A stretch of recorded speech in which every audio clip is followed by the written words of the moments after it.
Hello, I'm Leon Blackman, and welcome to Oddschecker's exclusive interview with two-time back-to-back winning Grand National jockey and one of the Hall of Fame jockeys himself, Davy Russell. Davy, how you doing? I'm very good. Yeah, Mm. very good. You got the Grand National coming up this weekend. How special is this week, and what does it mean to you? Oh, it's a big week. It's a big week, and for kids all the way up to grown-ups like me that are feel like come fall back into their childhood again. It's a great week and it's a great festival. And since you've retired, how does the build up to Aintree change? You've obviously got your media obligations now. Do you still have that same adrenaline that you would have on race week? It's a little bit different. It's a bit more calm and relaxed, but at the same time, very much look forward to it. It's there's a lot going on and it gets very busy, and I suppose it's kind of really nice to be involved in such a marvelous event. Yeah, and are you going to be there on course this weekend? Yeah, I'll be there Saturday. Fly over on Friday evening and race on Saturday. Yeah. And with a festival like Aintree, where you've got such a big race on the Saturday, and you've obviously got rides on the Thursday and Friday before. It how hard is it to stay locked in to the rest of the festival when you know you've just got the big event coming pretty Uh, much at the end?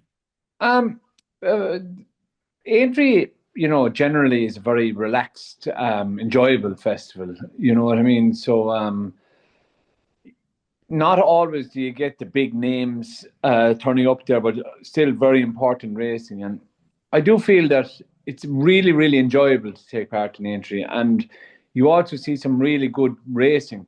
The racing there is very, very competitive, although you don't have the real flashy names turn up as in the horses. But this year it might be different, with the way Cheltenham went, it looks like that Constitution Hill and Lossy Out, and they're going to clash. And there's other big names there to get the juices flowing as well. So it's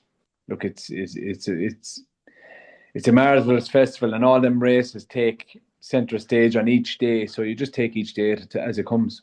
Yeah, and I've seen a stat flying around on social media around how last year horses who skipped Cheltenham and went straight to Aintree actually performed better and won the majority of those races. Is that, can you just kind of talk about to a casual fan, like what that kind of gap is between Cheltenham and Aintree, and if a horse skips Aintree, maybe rides 2 weeks before, does it have much of an advantage? Yeah, I suppose when it's a secondary thought, it's not ideal. So obviously everybody's main focus is Cheltenham, but in the background, if there are trainers specifically aiming their horses at Aintree, I would find that a huge positive. Yes, you know, you have that extra couple of weeks to prepare. Your horse is probably getting there that little bit fresher. Obviously, if it's an Irish horse, it's at a disadvantage because it has to travel twice in a short space of time. And if it's an English horse, then you know they're getting tuned to run their best race in Cheltenham, and then to come back down, let them recuperate, and then tune them again for entry. It can be quite difficult. Yeah, and we obviously had the crazy champion hurdle at Yeah. Cheltenham this year. One of the craziest races I think we've all ever seen. Um, what do you think a horse is ready to come back like a full like Constitution Hill had? He's ready to just turn it around in three, Yeah. 4 weeks. Yeah, so in Constitution Hill's case, he didn't get the hard race that maybe the likes of State Man would have got when falling at the last. So he fell far enough out. And then the jumping side of it, then that'll have to be looked into. Only Nicky and Nico will know, how, or the Seven Barrows team will know how that is after working out. So I'm sure they've done plenty of schooling at home and just getting his eye in. Look, he's a professional anyway. It's not any amount of schooling isn't going to change. It's just to get his eye back in and make sure that he hasn't lost any confidence, and maybe hopefully he doesn't do that again. But when horses get into that kind of habit, it's hard to get him out of it. That stepping, because he did kind of step at the last when he made a mistake in Cheltenham. Then he stepped again and fell. And if he keeps doing that, it's a bad habit to get in. Yeah.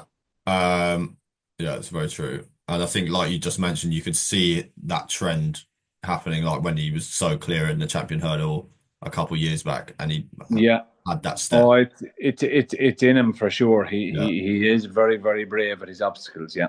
yeah. But you back him if they're sending him, you back him to be there and be able to perform. Oh yeah, yeah. I would say he wouldn't have got emptied out the way other horses would have. Lost him out.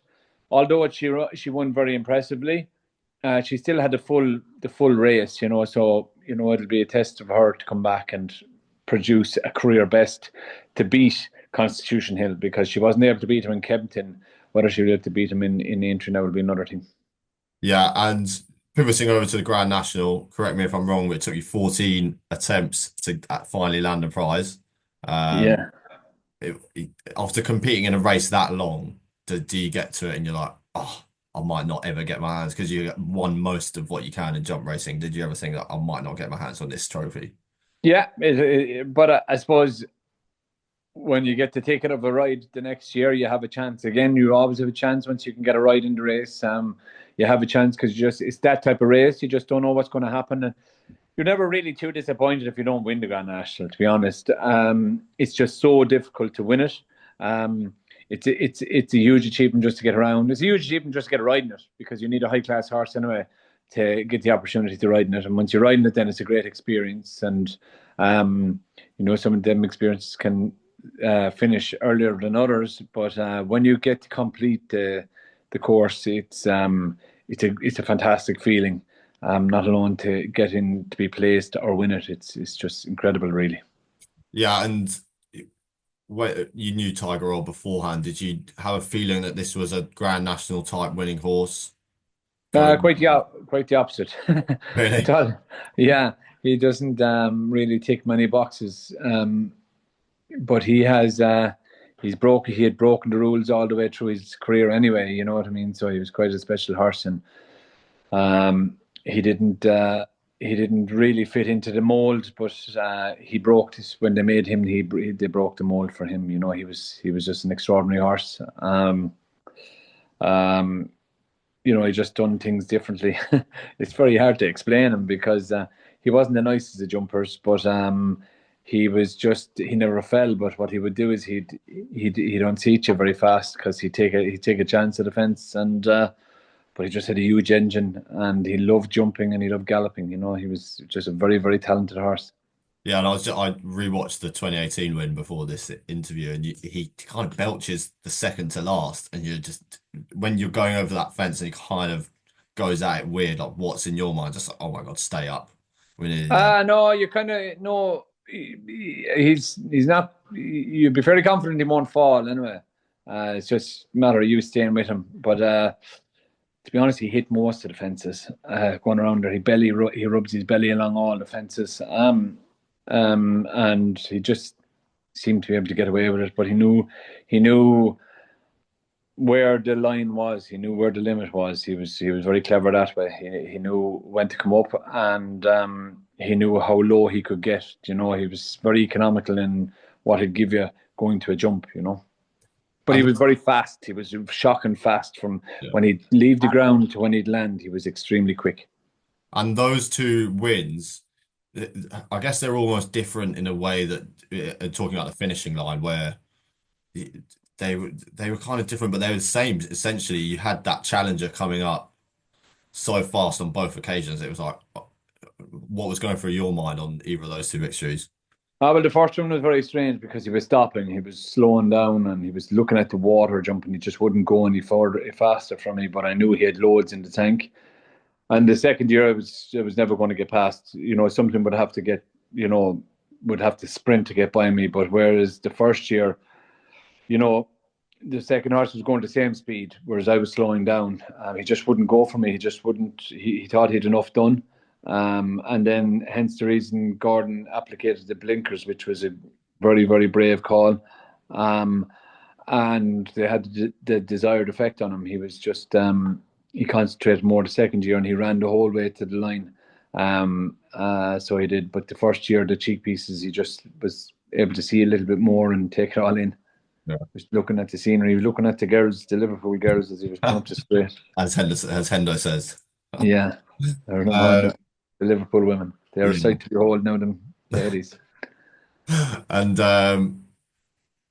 in such an unpredictable race, what kind of tactics do you have going into it, whether that be at the start line or when you enter the second round? Is there something are you go into that race with the same kind of tactics, kind of avoid the trouble, or what are you looking out for? And not so much. You kind of just don't want anything directly in front of you. Yeah, Your horse wants to see the fence, and you've loads of room to be able to do that. It's not nice when you're trapped behind a horse and he's dictating what's happening to you. So if you have a clear sight and a clear line at your fences, you have a chance then to do what suits you. You know what I mean? Now a horse can be in front of you, he can be in front of you, but as long as there's a distance between him and you of the fence, that he's not directly in front of you and blocking, or you're having to, make calls because of what he's doing rather than what you want to do. yeah. And was there any areas of the course, or whether it be the fences or just certain parts of the race that you respected most, and you knew if you kind of got through this part, then you're seriously in with a chance? Yeah, it was all pretty much of a muchness with Tiger Roll because every fence he would take a liberty, nearly every fence. But the chair, once you get around to the chair and get over the water and get around the bend, you're kind of it nearly as much becomes a new race again. It's just everybody has a position and you have to ride that race from there. A lot of the first 6 or 7 fences is very frantic and very fast, and you have the canal turn, and then you'll have loose horses to contend with as well. And so once you get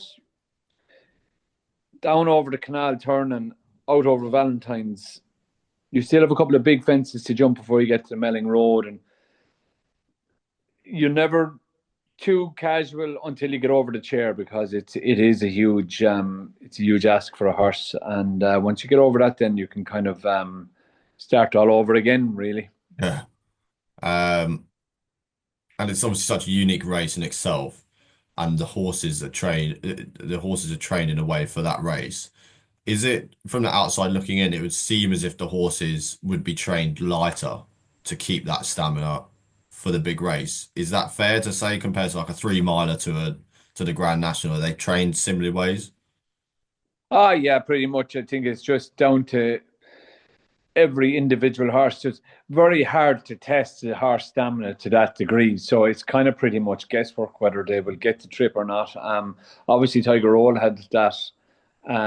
He had won in over 3 mile 7 and things like that. But it's very rare, if ever, that they're actually going to stay the full trip. And you don't really dip them at home to find out that. That's something you learn on the day. Unfortunately, there's no point because if you had to find out whether they'd stay 4.5 miles at racing pace, you'd be giving them quite a hard exercise. So their general exercise every day is kind of the same as you'd give a 2 mile chaser as such. Their general stuff. And then you just kind of know then whether they can stay 3 miles, and then you're hopeful then that they'll stay the extra bit. And you look, there are some races like the Irish National and the cross country races will give you an added distance to over 3 miles. And so there are some races that you could take a guide from, but really staying, whether they can stay the full Grand National trip, it's very difficult to know, and it's kind of trial and error. Yeah. And for yourself as a jockey, maybe towards the earlier parts of your career, did you try and get advice from other jockeys on how to tackle the national, or is it just learn on the job? It's learn on the job. I suppose you watch enough nationals and there's things you do and things you don't do, and you watch enough winners of it and what they had done throughout, and you'll be trying to replicate them, take bits and pieces out of each. But really, until you find the proper horse, it's just a matter of finding a horse and him getting there on the day. And you must have the right handicap mark, and he must be good enough then at the end of it all to, like, there are horses there that love going around the entry, but they're just not good enough to seem to find one every year. Like I was lucky enough to ride St. R around there, and he had a fantastic record around Aintree, and he was a marvelous horse to ride around there. But he just always kind of found one or two too good for him around there. Yeah. And in the last couple of years, we've seen it change from 40 to 34 runners. Um, what are your feelings on that change? Uh, Yeah, I'd rather it stayed a bit higher. 38 would have been enough if they were going to drop it at all. Two would have been enough. I think six was a bit dramatic. Um, I don't think it was needed to be dropped that low. It's kind of the one thing about the race. There's no other race like it, and I would prefer to keep it like that. yeah, understandable. Um, and we've seen a recent shift to former Gold Cup winners getting laid out for the Grand National now. What do you make of that? What do you make of that shift? It was always kind of there, like, do you know what Yeah, I mean? There was always the Gold Cup horse was always kind of in or around there in the mix of either running in it or you know, with the intention to run in it. But it's very difficult, as I said, to run a marathon race in Cheltenham over 3 miles too, and to come back then to run the Grand National trip. It's a huge ask to empty the tank on twice, you know. So no matter what you do, um, running over an extreme distance is going to have an effect on them. And just luckily enough, it suited Tiger Roll because he used to cross country race is not as demanding on a horse because there's so many twists and turns, and it's not a constant, flat out gallop over that trip. Look, they still have to go there and get there and do it and jump all the jumps, but he used to go around there very easy. He's find the cross country course very easy for him. And if anything, it just give him loads of confidence to go around the cross country course and then on to Aintree. But he had a very light campaign before Cheltenham, so Gordon always concentrate on the latter end of the season with him because he appreciated a bit of nice ground, and he just you couldn't race him in the depths of winter, you know. yeah. And looking ahead to this weekend, just got the market ahead of me, in front of me at the moment, looking through it. What's your take on the ones at the top of the market? Stumptown, Iroko, and Tense Raffles. Have you got a fancy out of those, the top five or six, Vanillier and Iron Maximus? Yeah, I just ground is going to have a huge say in it. I was just so impressed by him, Maximus last year. I think, like, really, it was like he jumped in at the elbow. Like, he just sprinted. Paul was fantastic on him. Um, I do like Manila Dracuna. Yeah, He's got a good enough profile for the race. I see Johnny Burke is after getting to ride him. I'd like to know what Danny is riding. Danny always rode him. yeah, Um, be interested to see what Danny rides in the race. Yeah, but Three Card Bragg is a horse that was, he was a good horse. Reasonably good novice hurdler, good novice chaser, and I just think he could be a horse that could be interesting. Really, yeah. yeah. And Johnny Burke's got the ride on Milanola Kakuna. We've seen a lot of interest actually today, 25s to 16s, 18s in Okay. places. So there's been support after that booking. Yeah, I'd like to see what Danny actually rides in the race. Why he turned him down. I think he kind of hinted that he'd like Nick Rocket. I think I saw in an interview. Um, Yeah, he's again the Thyestes Chase would have in the past been a good guide to a Grand National. Yeah, and he won the Thyestes off a big weight. It was a good ask. He's got loads of experience, but he's not over raced. And again, the Bobby Joe Chase with Farios was also a good guide towards the Grand National. yeah. Um, and after winning twice, what are the celebrations like after winning such a huge race like that? It's pretty crazy. Jesus, I have a tendency not to be able to remember much about it, and I don't drink. Would you believe? I've never drank.